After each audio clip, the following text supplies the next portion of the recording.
Everyone, that was a hot start. Welcome to Pacific Horsplayers, episode 45. You'll notice Noah Meagher, our typical host, is not here. He had to walk his pet iguana to the eye doctor, so we obviously want to wish the iguana a happy birthday, and we'll see him back next week. But Jackson, it's you and me rocking it. We got Laurel Park. We got 3 steaks to go over. How you doing today?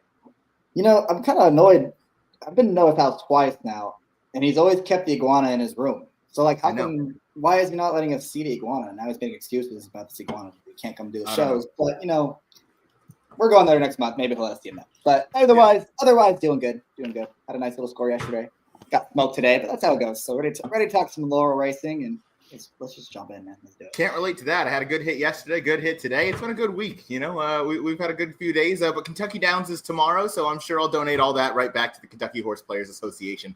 And before we get into all these steaks at Laurel, as my cat is trying to get into the den area here, probably because he wants his food, we got the I think Noah calls them the peripherals to go over. We'll start with this one. Obviously, listen to all of our podcasts on Apple Podcasts, Spotify, Anchor, YouTube if you're listening.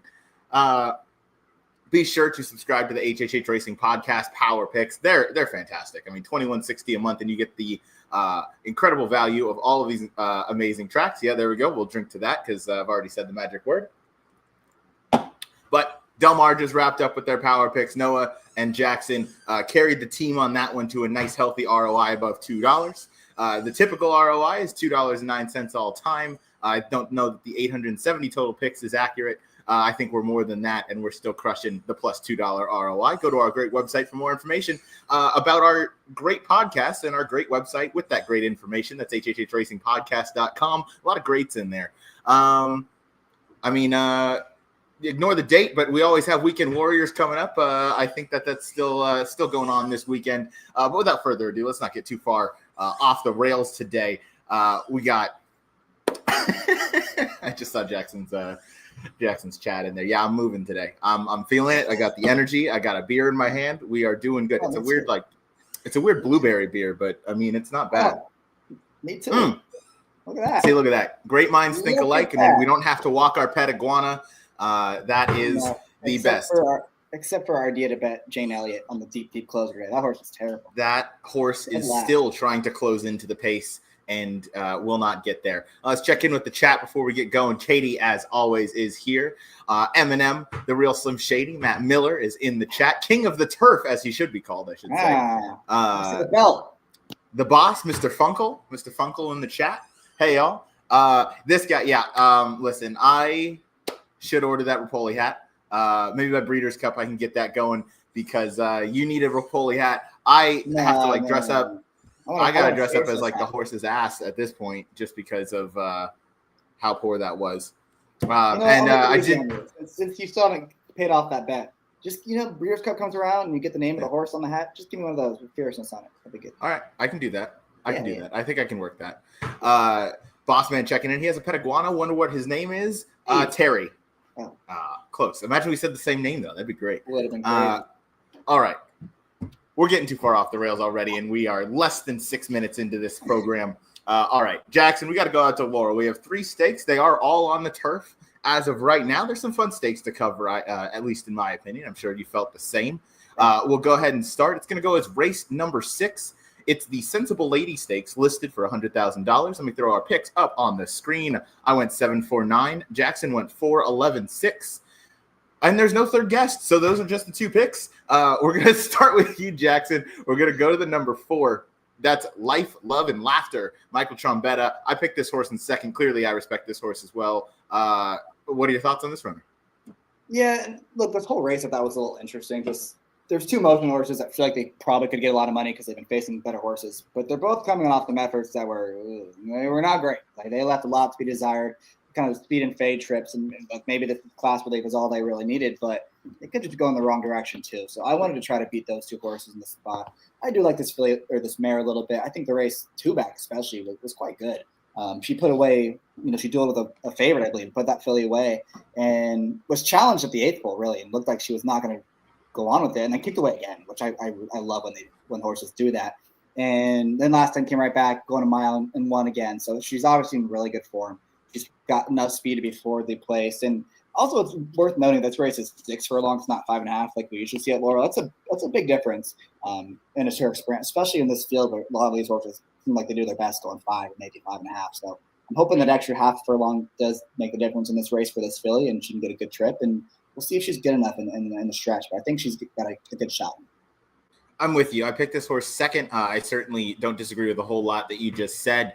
Coming out of the route race, now dropping back into the sprint, you mentioned going the 6 furlongs, which is huge because a lot of times we see that 5.5, and I think the 6 really does make a difference. I think you also get that kind of added foundation from the route race in life, love, and laughter to even bolster her chances in here. She's in really good form. Next horse we'll talk about is number 7, Tupi. One I'm surprised, Jackson, that you didn't have more love for. This Graham Motion trainee. Honestly, what attracted me to this one was, one, you lose last time to Future Is Now, who's a very good turf sprinter going that 5.5, 5 furlong distance. This is back out at 6, where this filly has had some success in the past. And then just dropping out of stronger races is kind of where I ended up with this. I mean, you're facing so much better in there. I think Zeitlow's Future Is Now. Future Is Now is also who she faced 3 back in the Royal North. Miss Tart, I'll leave that class angle to you, Mr. Woodbine, up there. But I feel like that's a pretty talented horse as well in her own right, and she dueled in that effort anyway.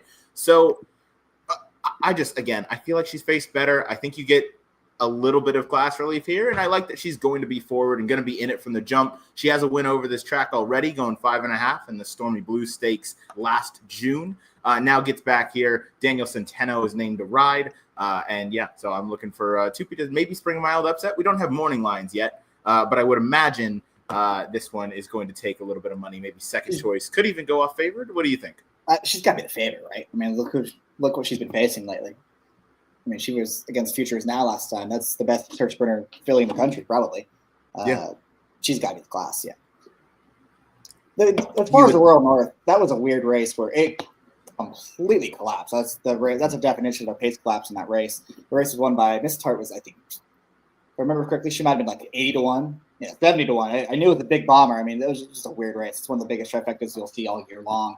I didn't know what to make of it. She did run best of all the speeds, but I don't know. It wasn't the greatest field. I'm a little concerned about her. She maybe just go in the wrong direction. Yeah, that's fair. I mean, she definitely came off the bench in the Giants Causeway in an overmatched field, and ran very well fresh, and then hasn't quite replicated that effort. But I'm hopeful that maybe she gets back to that those prior efforts this year. She is only 4, so she certainly. I don't think she wants to be a mom quite yet. Yeah, let's go ahead and swing to the far outside here. Nope, too far, and here we go. The first AE to draw in is Twirling Beauty, owned in part by Adelphi Racing Club and our buddy Mr. Funkel, the boss man, Howard Kravitz here. Hopefully she's able to draw in and they're able to go here because I do think her outside speed would make her a pretty formidable opponent. And I mean, she appears to only be getting better. Jackson, we saw her debut live in Vegas at that Aqueduct race. On her debut, we saw Howard rooting home this filly here. I can't remember if he played her in the contest, but you would have thought that he had about $3 million on her when she got the job done on debut. Hopefully she draws in. But to go back to the inside, you have the number 11 in second. Is that Analta or am I too? No, it's Twirling Beauty. Oh, it is Twirling Beauty. Okay. Yeah. This guy's picking AEs. I do remember that. That was probably my favorite moment with Howard. That at the NHC, that was really cool, and she won that day and opened up and barely held on. I think he did play her, if I remember correctly. I think he did. She was like 9-2. That was fun. That was a fun moment. But look, as you mentioned it, she's getting better and better. She's improving every start. The turf is a question mark. She's probably supposed to handle it based on the pedigree. And last time it was fine effort. First time on synthetic. Got run down by Cat was not very happy. Run down by Justin Case, though. It was a nice filly, too. I just think if she does draw in, she's got a chance to be at the speed of the speed in here. And, a lot of times in these turf sprints, that's all it takes to win. So go to the front and see what you got. So I'd be very curious if she shows up to see what kind of price you get on her, because I could see her taking some money in here as like the lightly raced speed horse. But I do think she's a contender if she does draw. I completely agree with that. I think she is going to take some money because I know our buddy Howard is certainly going to hammer this horse at the windows if she is able to draw in. Checking in with Katie, Howard may have missed the second leg of the Triple Crown because he was working, but I sure didn't. Shout out to Ryan Munger, somehow chasing down, I forget who that horse is. But anyway. Shout out to your pick 4 too. Nice ticket. Yeah, missed it by that much. I didn't even see who won the last race, but we're hot today, so we're just going to keep firing. Yeah, I do. It was a 4-1 shot. Okay. Decent. Paid $900 for 20 cents. Yes. Well, I had that 5 times, and I missed the second leg, so the show is over, guys. So thank you all. I'm just kidding. All right, man. Let's talk about Loon Cry. Miguel Clement is shipping this one into Laurel, who has a win over the surface already when trained by his late father, Christophe Clement. Vincent Chaminade into ride. We're pretty familiar with this name. What made you pick this one in third? Look, she's just a closer, right? She's coming out of some decent races. I think she's already been coming out of better races, and I do think if this pace collapses, she could be running on late. I do kind of have her more as an underneath type than a win contender just because she hasn't been nearly as good this year as she was last year. But if she does get the right setup, I can see her working her way into the trifecta, or maybe exactly. Yeah, no doubt. And I feel I have similar feelings about the horse number 9 that we're going to talk about right now, Queen of the Mud.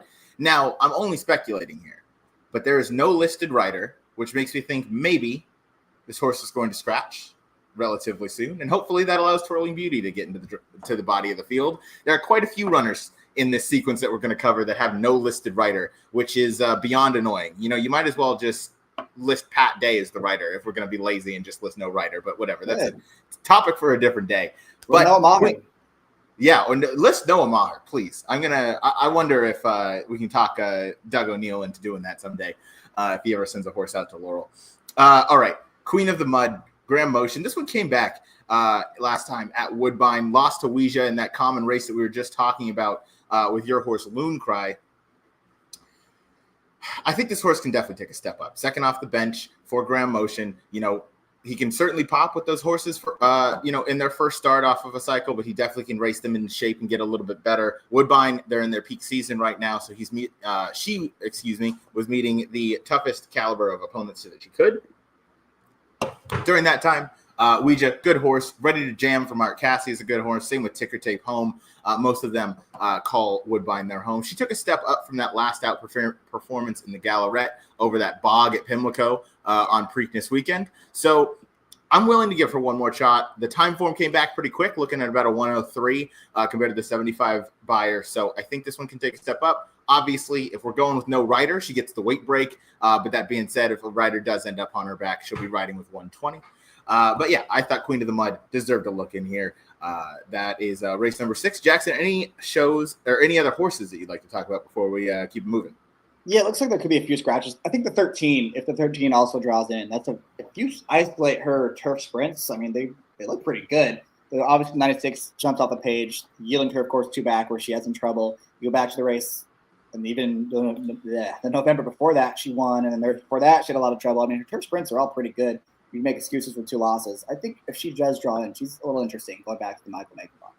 I agree, especially with that post position where she's kind of going to have to send early and send often.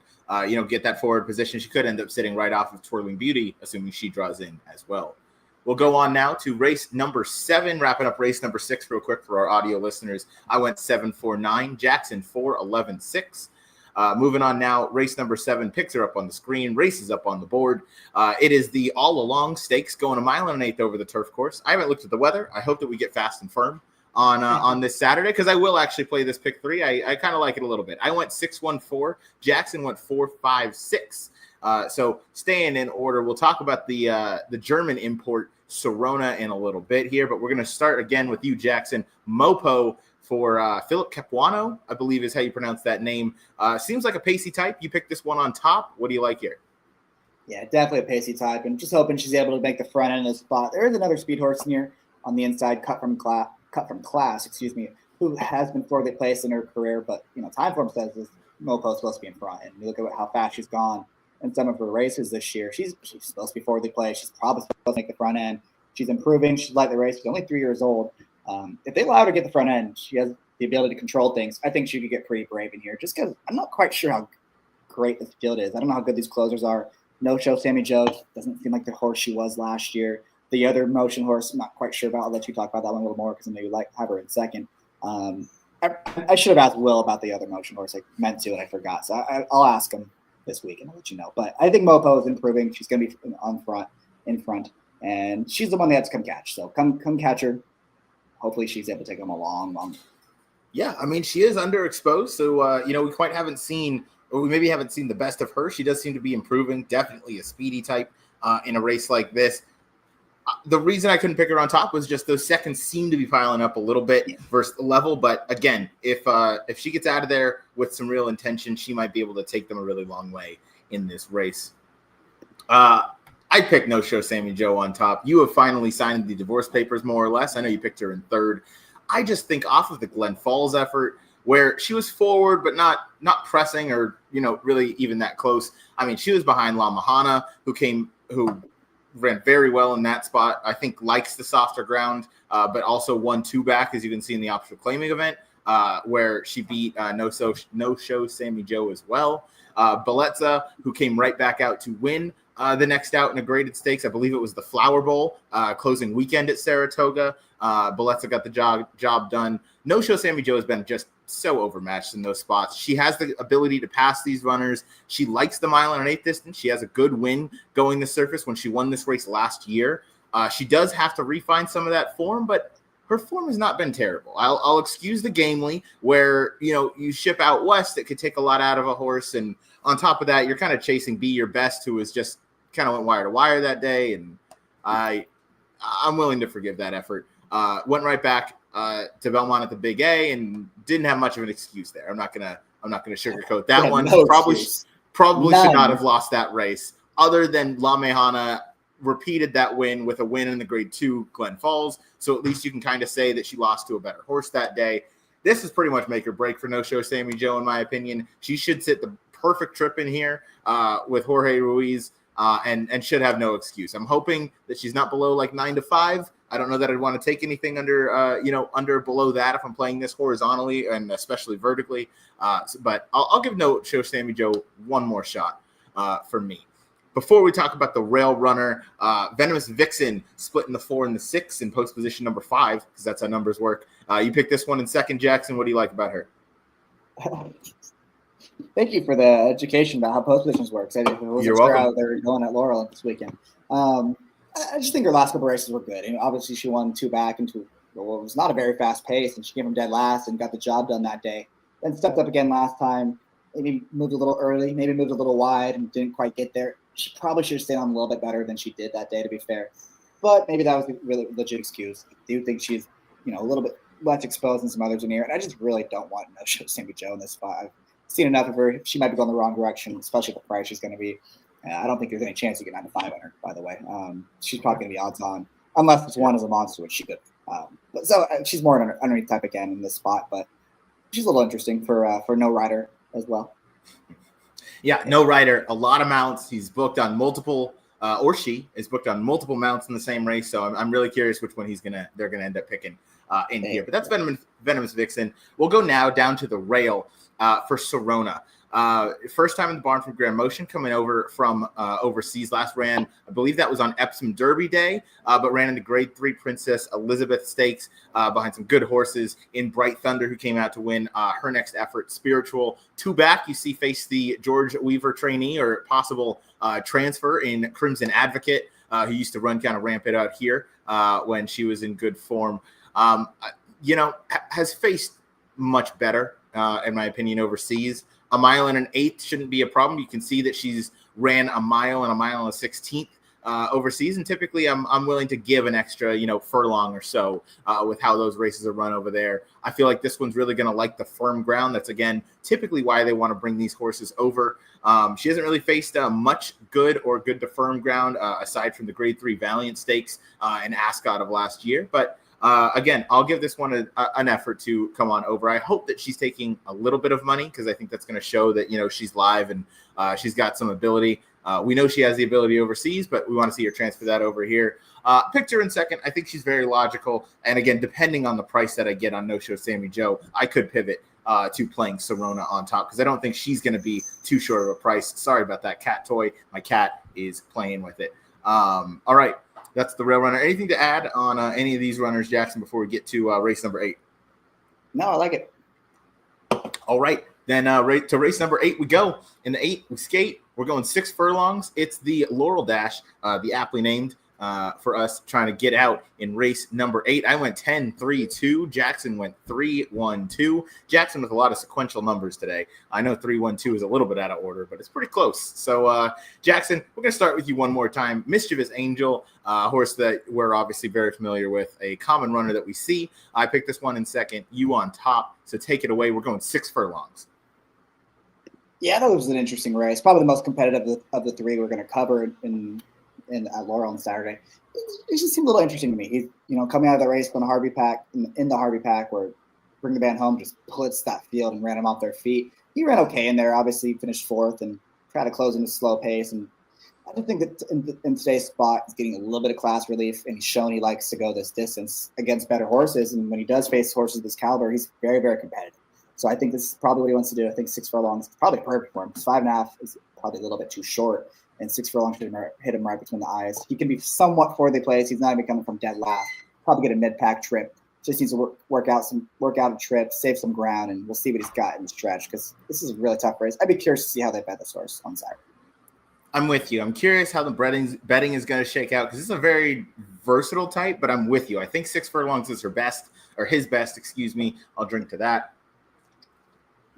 With those 2 wins going the 6 furlong distance, last time out, I mean, you lost to, I don't know if Bring the Band Home is currently your Breeders' Cup Turf Sprint favorite, but he's got to be up there with those very impressive wins back to back, going the 5.5, and he's blazing fast early, and you get to shorten up the extra half furlong, but we won't get too far into that. I do think Mischievous Angel has just kind of faced better, so that's why I picked this one in second. But I went farther to the outside, as we have a main track only for some reason in post number 5. But I went to number 10, which I went too far. That is Had to Have Him. And the aptly named, because I do have to have him in a spot like this. I think this horse has the perfect running style for who I want in a race like this, where I do think there's a decent amount of pace. This horse has been going 5.5 in his last, where Tyler Gaffleone was closing at Colonial, and lost to Whitty that day, who came back to run a decent, I want to say 3rd in the stakes over this past weekend out there. I do like the 6 furlong distance for this one, and more importantly, I think he's going to get the pace set up in here. So pretty strong opinion on the number 10, Had to Have Him for me, just because I do think that he's able to be a little more forward. His Time Form US pace figure in terms of his early pace has him nicely out in front. He came out of that race on August 9th to work a quick bullet. I know it was in 101, best of, I believe, 6 or 16 that day. So came out of it nicely. He should be in a good spot to get the job done in here. And I do like that he's kind of improved in every start since switching into the barn of Mr. Salzman. So I gave him a strong look in here. We'll go down to the rail. Great idea. Jackson has a great idea. Picking another Capuano trainee in second here.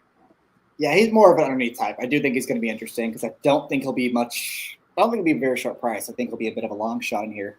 I don't think he can win, but I do want to use him underneath quite a bit. Look, if you toss his 2 races at Colonial, where he ran much, much slower than what he's run at Laurel in both years, those 85 numbers, they fit with this group. Probably not for the win end again, but he could probably pick up the pieces a bit late and get 3rd, because he's faced a lot of these horses before. He's been competitive but hasn't won, and I feel like he can do that again in this spot. I don't think he's going to win, but if you're playing Exactos, Trifecta, Subarus, I think his horse can probably key in all those spots, because I think he shows up pretty much every single time. It's just a matter of which place he's going to get. So I think he's interesting. He's going to save all the ground. He'll come running late. I just think he'll probably be 2nd or 3rd best. I'm with you. Very consistent horse in terms of his efforts. You draw a line through the last one, and that off-the-track, sloppy track effort. I mean, he's running mid-80s, 85 buyers basically every time he's out on the track. It is nice to have that kind of consistency, and I think the added half a furlong probably helps him. But, again, he kind of runs that same race, so I think he needs an absolute meltdown to really get there. I don't know if he's going to get that, but I'm with you in terms of using him underneath. Next one we'll talk about, and I'll pass this one off to you. I think this one has the chance to be the speed of the speed, and that's kind of why I picked the number 2 Swill, especially from the inside post. I thought he was just going to send early. What say you? Agreed. He's the obvious speed horse. If someone wires him, it's probably going to be him. My problem is he just hasn't quite been seeing out those trips going 5.5. Now he's got to get an extra half furlong, which would be my concern. And he's probably a horse that's going to take a lot of money because he's got a couple big numbers inside post, and he is speedy. Definitely one I respect. Definitely one I'll probably use a little bit with the 3. But I do prefer the 3 to him on the win at least. Are you a believer where in these sprint races, sometimes it kind of, you can be in either ballpark where going maybe 5.5 to the 6 furlong with the speed, similar to like on dirt, if you're going 6.5, 6 to 7, you can kind of stretch that speed a little more because you don't have to go as fast early? Or do you think this horse maybe just isn't seeing out those distances because maybe he wants 5 furlongs? I think it's all circumstantial. I mean, if you get it fast, you can turn a 5 furlong horse and he can go 6. If you're going a 5 furlong horse and he's going 6 and you're dueling with someone else, then it's a lot more difficult. So it's more about whether this horse is going to get a clear lead or not, rather than can he get the extra half furlong. And I'm with you. I'm with you on that. It is situations are situational, as they say. That's race number 6. It's the Laurel Dash for the boys going 6 furlongs. Race 8. Yep, that's what I meant. Numbers are hard. Race 8, the Laurel Dash going 6 furlongs on the grass. It's best bets time. Jackson, we're going to start it with you. Best bet, take it away. Yeah, keeping it simple. Keeping it simple a lot lately. I think Live, Love, and Laughter is going to be a bit of a price in that race. I think the motion horses will take the bulk of the money in that spot, and I just think they might be going the wrong way. So she seems like a horse that could be a nice alternative, because I raced 2 back when she won a stakes race right here at Laurel, right here at this distance. It was pretty impressive. I was happy with the way she ran that day, and if she can get back to that performance, I think she's got every shot to win this thing. She's probably going to be 4 or 5 to 1 in this spot on the cutback, and she's got to work out some kind of trip from that inside post. So hopefully she can get the job done and upset the favorites. I like it. Keeping it simple with a win bet on number 4, Life, Love, and Laughter. I'm going a little more complicated, but it's a nice and easy pick 3. I'm going to press the opinion up on the 10 in the last. Howard mentioned that was a spot play for him last time at 11 to 1. Didn't quite get the job done. I think that extra half furlong is going to help him a lot here. I still think you might get a middling price, maybe 5 to 7 to 1, just because I think there are a decent amount of other betting options in the race with Mischievous Angel in there. We talked about Swill, the likely pace setter, or if not, a horse that could take some money based on those those higher buyer speed figures. I think the number 10 is probably going to be 6 to 1, 5 to 1, I hope. Either way, I'm going to go 4-7 in the first leg, Live, Life, and Laughter, who Jackson you just talked about. And then the number 7, Tupi for Graham Motion, who I believe is probably likely your favorite in that spot, just off the class. But either way, I'm hoping not too short of a price. I'm interested to see the morning lines because, I might change up the second leg a little bit because if they make the number 6, no-show Sammy Joe, like 4 to 5 on the morning line, I'm not going to use 2 horses in there. I'll take a stand likely with Serona, but just because no-show Sammy Joe, I know I picked her on top, but I don't trust her at that price with what she's done lately. So I'd likely do that. But if they make them, 8 to 5, 9 to 5, I might be able to use both of them. And depending on the morning line price of my number 10 in the last, we're gonna know a lot. Of course, I love it. I'm finally converting you. Don't double up with 3 to 5 and a 5 to 1. Just pick one or the other. Don't use both.